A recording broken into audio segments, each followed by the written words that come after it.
Hello, ladies and gentlemen. Welcome to this week's episode of In Focus. Korea is now less than a week away from rising up to its greatest challenge in multilateral diplomacy so far. President Lee recently expressed confidence that the G20 Seoul summit will successfully reach a consensus regarding the contingent issues of trade and exchange rates. We also hear that negotiations are ongoing even as we speak to advance the Gyeongju consensus. Let's join our experts as they present a final update before the upcoming G20 Seoul summit. With less than a week left to the G20 Seoul summit, the Korean government is on high alert with preparations for the world's premier economic forum. With the key issues of trade imbalances, protectionism, and currency exchange rates hovering in the air as points of contention in the global economy, Seoul is exhibiting great hope and confidence for the summit to bring about consensus and cooperation. 저는 미국을 위시해서 유럽, 중국, 첨예하게 이렇게 대립이 된 나라도 경주회에서 합의된 그 정신에서 이 정상들이 한 걸음 더 나아가서 자유롭게 토론해서 아마 어떤 합의에 이를 수 있다고 저는 이렇게 생각을 하고 있습니다.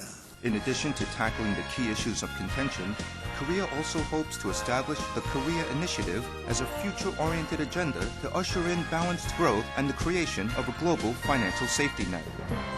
With Seoul's unique expertise in developing its economy from the third world to the first, as well as overcoming the Asian financial crisis and the 2008 global crisis, hopes are high for it to lead the way in the reformation of the global economy.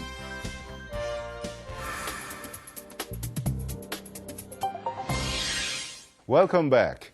Well, to discuss today's topic, we have two expert guests in this studio. To my right is Dr. Song Won-gun, the director of the Division of Finance and Physical Policies at Korea Economic Research Institute. Well, nice to see you again here. Nice to be here again. Yes. Well, to my left is Professor Lee Jae-min, Professor of International Law at Hanyang University's the School of Law. Welcome to our program, Professor Lee. Thank you, Professor Shin. Thank you for having me. Yes. How many days remain to the upcoming G20 Seoul summit? Well, actually, there is less than a week remained to the G20 summit, and then actually Seoul is on high alert in preparation. Well, by the way, on Wednesday, President Lee Myung-bak had the special press conference. At this special press conference, he addressed several key issues. Well, I want to discuss firstly about what are the key issues he addressed at his the press conference. Dr. Song, would you please? In the special press conference, President Lee Myung-bak was focusing on several issues, very important issues such as currency tensions between advanced nations and developing countries, and other Korean initiatives like global establishment of the global financial safety net and the development agenda. I think he's trying to draw the consensus or agreement on key issues at the G20 summit in Seoul. And on Korean initiatives, he is trying to accommodate more broadly and link the global issue to the local level. And it is very impressive that he has strong confidence on achieving consensus or agreement for key issues such as a guideline for trade imbalance and exchange rate, global financial safety net, and development agenda for the least developed and developing countries. Well, actually, we'll discuss those issues one by one later. Okay. Well, Professor Lee, could you say something more about how do you think about this press conference? It was needed, or what kind of meaning we can put on it? He indeed provided a good outline for the upcoming event next week in Seoul. I think he was very realistic in outlining the prospects, expectations, but at the same time challenges as well. I think just following up with what Dr. Song just mentioned, I think he talked about the achievement from Gyeongju conference among G20 finance ministers meeting, and he discussed what more specifically to be done among heads of state in the summit. And I expect that I think he mentioned that G20 summits are now expecting more specifics on the regulatory regime for exchange rate issue. So I think generally he was very optimistic, and conference was very timely, and it provided a good outline of the upcoming events in Seoul. I see. Well, let's discuss about the exchange rate issue. Actually, at the press conference, President Lee Myung-bak expressed full confidence that a guideline for exchange rate will be established during this summit. By the way, the USA government announced their plan. They are going to provide $600 billion more by the half of next year to promote the depressed U.S. economy. I think certainly this will be one of the negative factors to the success of the G20 Seoul summit. Don't you think so? I think it's kind of a negative effect on the consensus on currency issues, because U.S. Fed's policy, like quantitative easement policy, as you said, $600 billion pumped into the market. Its effect of quantitative easement is weakening the dollar, so it will affect the exchange rate. So U.S. is always attacking China for exchange rate operations, something like that, and then, but for China's perspective, U.S. is also operating the exchange rate. It's the same effect, so it will have a negative effect on the achieving agreement on currency issues. Then, what is the view? Do you think that during this G20 Seoul summit, they will be able to establish a guideline for exchange rates? It is not easy to achieve the breakthrough consensus on a guideline for the exchange rate. The markets do not expect the G20 summit to produce a broad currency agreement, such as the Plaza Accord of 1985 that set the direction of the dollar. But the Korean government, especially President Lee Myung-bak, is trying to draw the consensus on currency issue. So we may not see the final accord that resolve tensions over currency eventually, but we may expect the consensus, which is the step forward closer to to resolve the currency war. How about you, Professor Lee? Well, I think some sort of consensus will certainly be reached as a result of this upcoming meeting in Seoul. But at the same time, I would say that the achievement of some sort of consensus could be still quite challenging, particularly so given, as Professor Shin, you just mentioned, given the U.S. government's decision to adopt another stimulus package by providing $600 billion US dollars, I believe, into the market. And China is, I think, quite negative in responding to the most recent news. And I think it somehow undercuts the U.S. argument that China has been manipulating or has been undervaluing its currency to boost its economy, most notably its international trade. If the United States follows the same path, at least seemingly, then China could be able to make a quite plausible argument that it's not simply a problem of us, but it's a problem of everybody else, which needs to be discussed more in detailed fashion in the upcoming meeting. So certainly, we can say that the Korean government as a host for the G20 Seoul summit maybe have some more burden actually to play a mediator role between the many countries, particularly about the guidelines for the exchange rate. Well, there will be, we have to wait and see anyway. Well, let's think about the trade surplus, trade imbalance issues. Actually, this is certainly one of the top issues on the agenda of the G20 Seoul summit. Do you foresee any concrete numbers being the agreed upon at the summit? Because the President also showed confidence about this issue. What do you think about it? It's very good to have, for him to have confidence, because he's the president of host country. Yes. Yeah. He should give a hope to all, the participating countries, I think. Yeah, but it's not easy to achieve kind of a specific numerical target to achieve the specific numerical target. At a meeting in Gyeongju last month, G20 finance ministers and central bankers agreed to create a mechanism to examine excessive imbalances in current account surpluses as well as deficits, but failed to create numerical targets or ranges for current account balances. And U.S. Treasury Secretary Tim Geithner was trying to make a deal as specific as possible to agree to keep current account imbalances below a specified share of GDP over the next few years, for instance, a 4% limit on surpluses. But it's not easy to agree to a specific numerical target. I think at the G20 summit in Seoul, it is more likely that certain policy directions to redress the trade imbalance will be discussed rather than a specific limit on the deficits and surpluses. I think it might be, we might expect to finalize a currency deal, including a range of criteria for judging a nation's economic policies. For example, Princeton University economics professor Shin Hyun-sung, who is now advisor to President Lee Myung-bak, he suggested kind of indicative guidelines.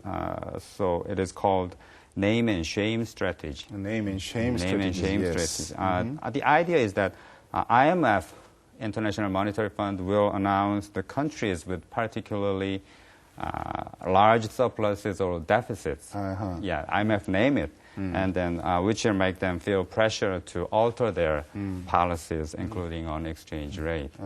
I see.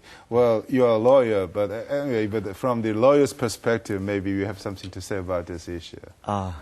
Yeah, I think this is a very difficult question. And I also think that it may be difficult to come up with a particular number in numerical terms. I think the most difficult issue or the most important issue for the upcoming meeting is to establish a framework, a legal framework, or it could be an economic framework in international, under the international standard, in which countries can formulate their financial policies when they go back and their exchange policies when they go back.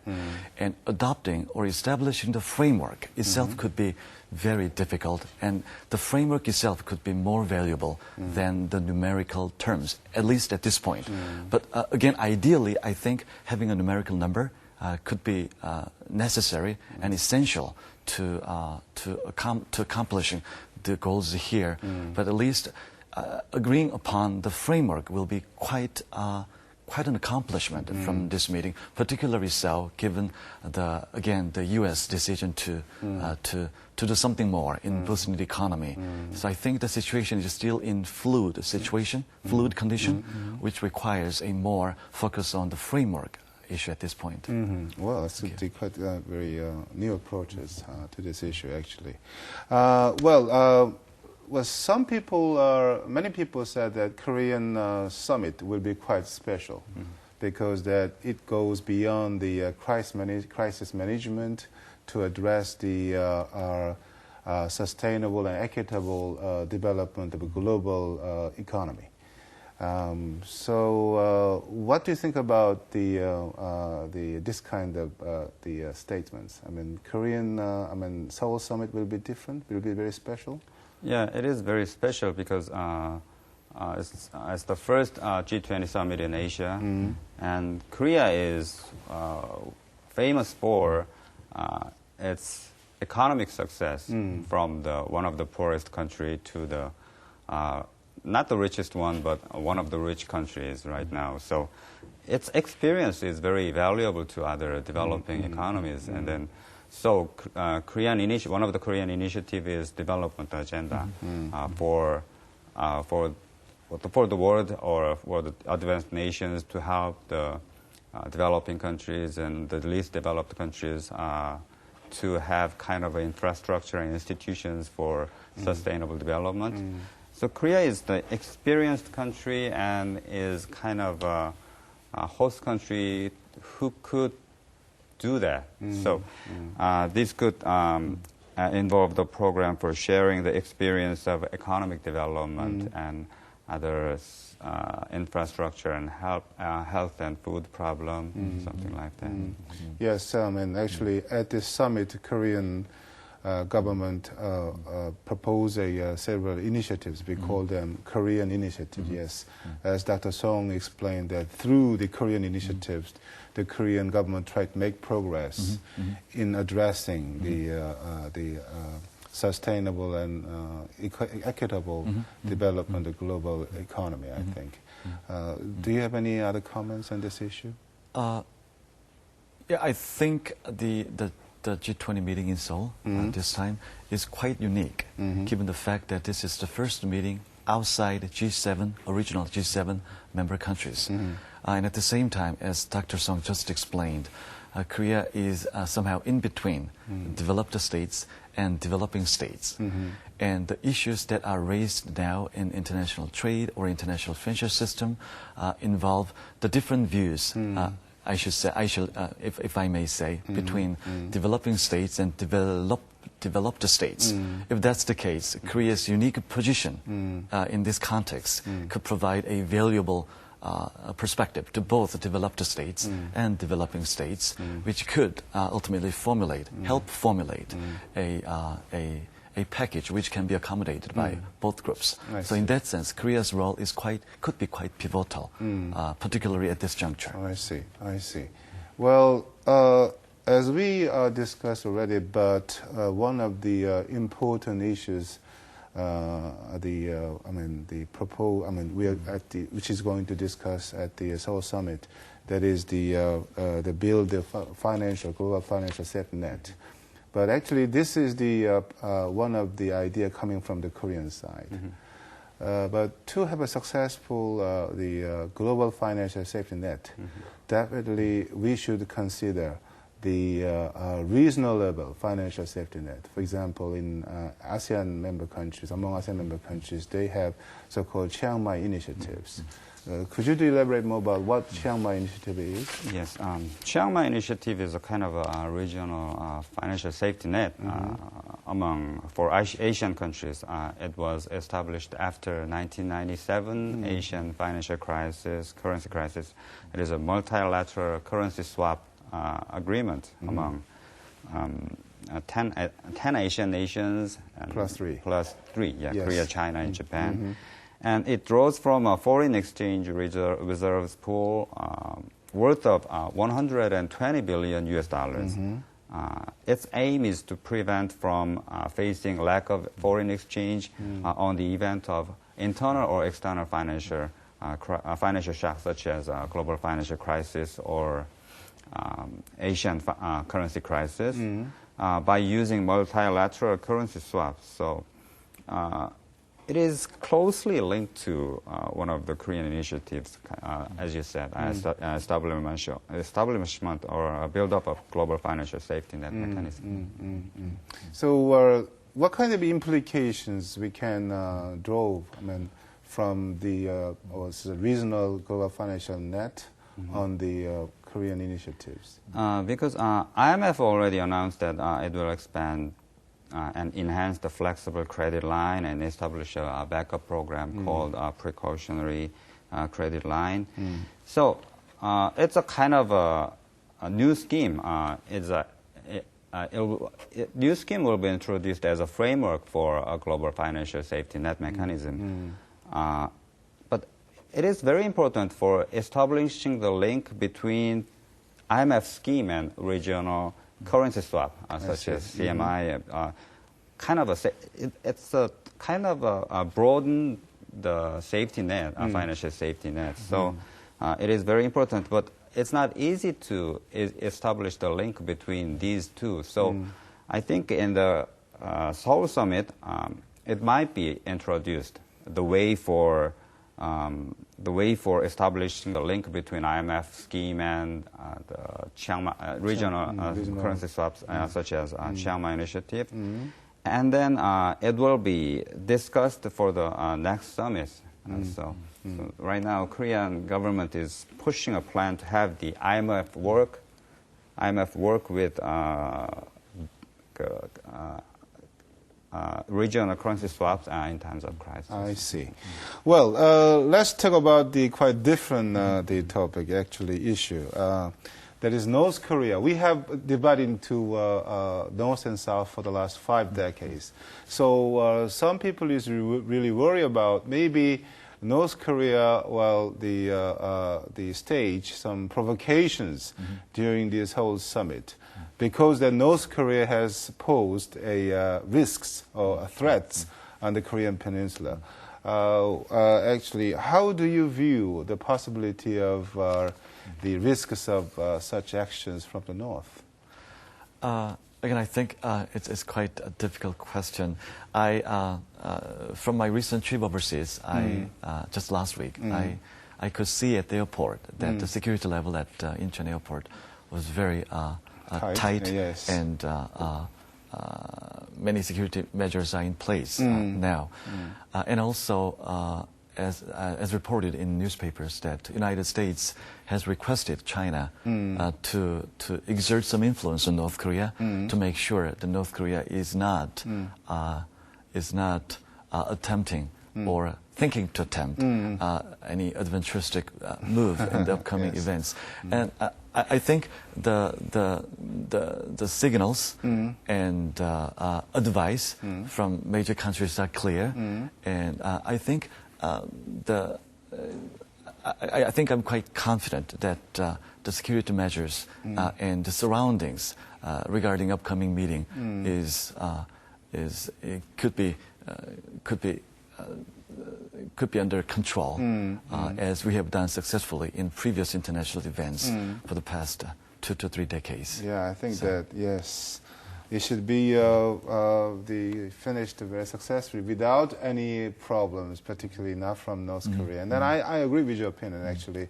North Korea does not seem to stage any provocations during the G20 summit. And it is a different story, but President Lee Myung-bak said in his press conference that North Korea could be included in the area for development agenda. So Seoul summit might help to improve the relationship between South and North Korea. I see. Yes, that's a very good point, actually. Yeah. Well, time is very limited, so I would like to ask the final question to both of you.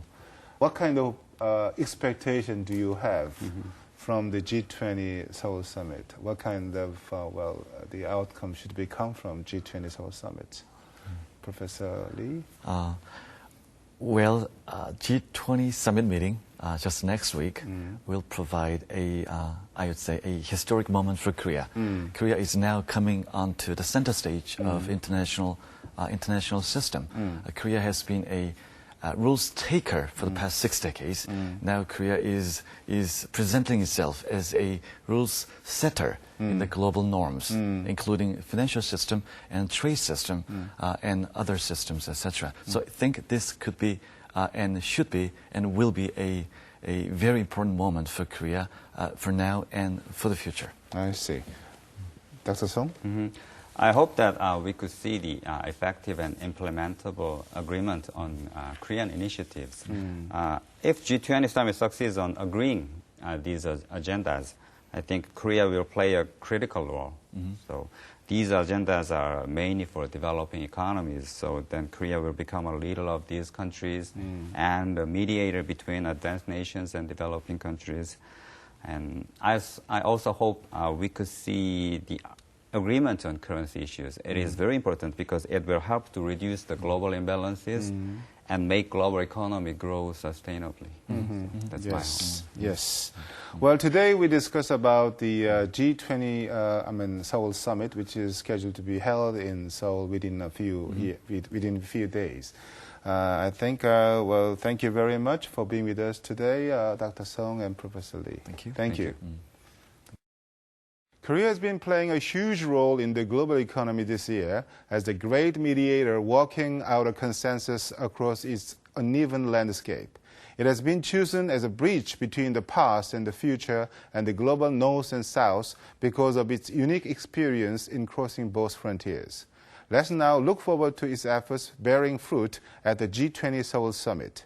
This has been Shin Sang-hyo for In Focus. Thank you for watching this program.